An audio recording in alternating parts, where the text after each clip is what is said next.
The Sons of Moses by Ginzberg.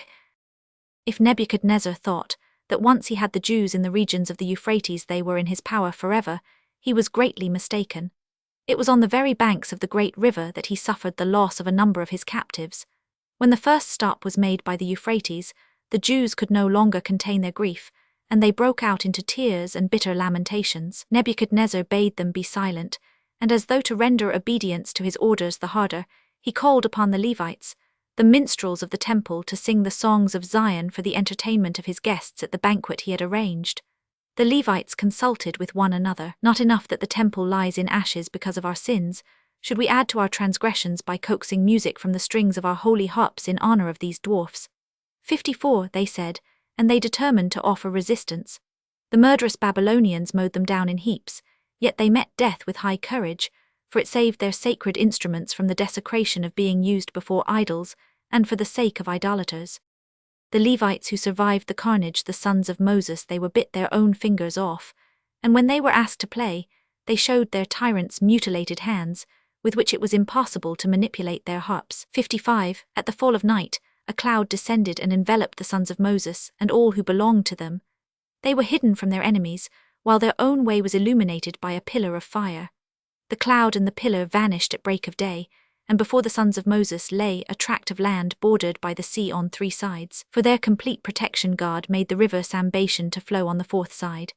This river is full of sand and stones, and on the 6 working days of the week, they tumble over each other with such vehemence that the crash and the roar are heard far and wide. But on the Sabbath, 56, the tumultuous river subsides into quiet. As a guard against trespassers on that day, a column of cloud stretches along the whole length of the river, and none can approach the Sambation within 3 miles.